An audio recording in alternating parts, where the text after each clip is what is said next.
రాహుల్ గాంధీ గారిని ఉద్దేశించి బీజేపీ పార్టీకి చెందిన ఎమ్మెల్యేలు మంత్రులు సైతం చేసిన దుర్మార్గపు వ్యాఖ్యలను ఖండిస్తుంది కాంగ్రెస్ పార్టీ. రాహుల్ గాంధీ గారు ఈ రోజు లీడర్ ఆఫ్ అపోజిషన్. అలాంటి కాంగ్రెస్ పార్టీ నాయకుడిని పట్టుకొని బీజేపీ పార్టీ వాళ్ళు చేస్తున్న వ్యాఖ్యలైతేనేమి, టెర్రరిస్ట్ అని గాని, రాహుల్ గాంధీ గారిని చంపేయాలి అని గాని ఇలాంటి వ్యాఖ్యలు చేస్తున్నా కూడా బీజేపీ పార్టీకి చెందిన నాయకులు మోడీ గారైనా అమిత్ షా గారైనా పెదవి విప్పడం లేదు. అంటే ఏమనుకోవాలి? వారి ప్రోత్సాహంతోనే ఇదంతా జరుగుతుంది అని మేము అనుకుంటున్నాం. బీజేపీ పార్టీ నాయకులు సమాధానం చెప్పాలి. అంతేకాదు ఇలాంటి ద్వేషపూరిత మాటలు మాట్లాడుతున్న వారిపై కఠిన చర్యలు తప్పనిసరి. కాబట్టి కోర్టు కూడా ఇది సుమోటో కింద తీసుకొని వారి మీద కఠిన చర్యలు తీసుకోవాలని కాంగ్రెస్ పార్టీ డిమాండ్ చేస్తుంది. అసలు ఏది తీవ్రవాదం అని అడుగుతున్నాం, ఎవరు తీవ్రవాదులు అని అడుగుతున్నాం. మన దేశంలో 90% జనాభా బీసీలు, ఎస్సీలు, ఎస్టీలు అట్టడుగున ఉన్న ఈ వర్గాలైతే అభివృద్ధిలో వారికి వాటా లేదు అనడం తీవ్రవాదమా? అందరికీ సమాన హక్కులు, సమాన అవకాశాలు కలగాలి అన్ని వర్గాల వారికి అని అడగడం తీవ్రవాదమా? కాస్ట్ సెన్సస్ జరగాలి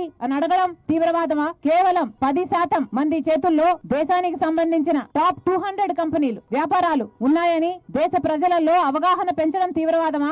ఏది తీవ్రవాదమో బీజేపీ పార్టీ సమాధానం చెప్పాలి. నిజానికి స్వాతంత్ర్యం తెచ్చిన పార్టీ కాంగ్రెస్ పార్టీ కాదా? ఎన్నో త్యాగాలు చేసిన పార్టీ కాంగ్రెస్ పార్టీ కాదా? ఈ రోజే కాదు, ఏ నాటి నుంచో అన్ని కులాలను, అన్ని మతాలను సమానంగా చూస్తున్న పార్టీ కాంగ్రెస్ పార్టీ. అధికారంలో ఉన్నప్పుడు వారి అభివృద్ధి కోసం కృషి చేసిన పార్టీ కాంగ్రెస్ పార్టీ. ఇప్పటికీ కూడా ప్రతిపక్షంలో ఉండి కూడా వారి హక్కుల కోసమే కొట్లాడుతున్న పార్టీ కాంగ్రెస్ పార్టీ. అలాంటి కాంగ్రెస్ పార్టీ గురించి ఇంత నీచంగా మాట్లాడడం ఎంత మటుకు సమంజసమని అడుగుతున్నాం. మీరా బీజేపీ పార్టీ మాట్లాడేది కాంగ్రెస్ పార్టీ గురించి? అసలు రాహుల్ గాంధీ గారిని తీవ్రవాది అంటున్నారే, అదే తీవ్రవాదులకి బలైపోయిన కుటుంబం కాదా? రాహుల్ గాంధీ గారి నాయనమ్మ ఇందిరాగాంధీ గారు అయితేనేమి, సొంత తండ్రి రాజీవ్ గాంధీ గారు అయితేనేమి ఇలా తీవ్రవాదులకి బలైపోయిన వారు. అన్ని త్యాగాలు చేసిన ఆ కుటుంబానికి చెందిన రాహుల్ గాంధీ గారిని ఈ రోజు తీవ్రవాది అంటున్నారు. ఈ రోజు ప్రేమను పెంచడానికి వేల కిలోమీటర్లు పాదయాత్ర చేసిన వ్యక్తి రాహుల్ గాంధీ గారు. అలాంటి రాహుల్ గాంధీ గారిని అసలు ఆ పేరు ఉచ్చరించే నైతిక హక్కు కూడా లేదు బీజేపీ పార్టీ వాళ్ళకి. అసలు బీజేపీ పార్టీ అంటేనే మతం పేరుతో చిచ్చు పెట్టే పార్టీ. మతం పేరుతో చిచ్చు పెట్టాలి,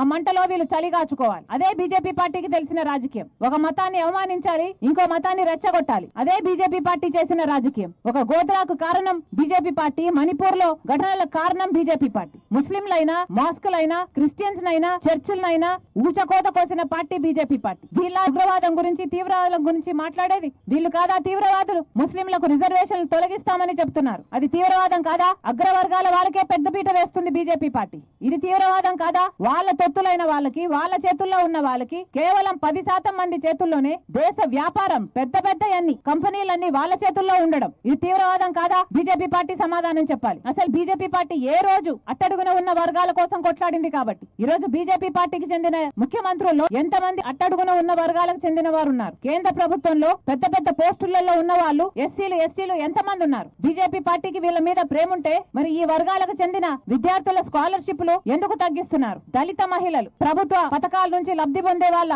శాతము ఎందుకు తగ్గిస్తున్నారు? ఇదంతా చేస్తున్నది బీజేపీ పార్టీ కదా? గత 10 సంవత్సరాలలో బీజేపీ పార్టీ అధికారంలో ఉంటే దళితుల మీద జరిగిన దాడులు 15% నుంచి 32%కి పెరిగాయి. ఇది తీవ్రవాదం కాదా? బీజేపీ పార్టీ సమాధానం చెప్పాలి. కశ్మీర్ నుంచి కన్యాకుమారి దాకా వేల కిలోమీటర్లు ధైర్యాన్ని నింపడానికి, సోదర భావాన్ని నింపడానికి రాహుల్ గాంధీ గారు పాదయాత్ర చేశారు. అలాంటి రాహుల్ గాంధీ గారిని ఈ రోజు ఇన్ని మాటలు అంటున్నారు. నిజానికి ఈ రోజు రాహుల్ గాంధీ గారికి భయపడుతోంది బీజేపీ పార్టీ, మోడీ అయినా. లేకపోతే బీజేపీ పార్టీ బండారం బయట పెడుతున్నారు అనే కదా ఈ రోజు రాహుల్ గాంధీ గారిని మీరు టార్గెట్ చేస్తున్నారు. ఇలాగా బీజేపీ పార్టీ దేశ ప్రజలకు క్షమాపణ చెప్పాలి. రాహుల్ గాంధీ గారికి క్షమాపణ చెప్పాలి. బీజేపీ పార్టీ అంటేనే భారతీయ జుమ్లా పార్టీ, బీజేపీ పార్టీ అంటేనే భారతీయ జూటా పార్టీ. అలాంటిది మీరా మాట్లాడేది? మళ్ళీ చెప్తున్నాం, కాంగ్రెస్ పార్టీ డిమాండ్ చేస్తుంది రాహుల్ గాంధీ గారికి బేషరతుగా క్షమాపణలు చెప్పాలి.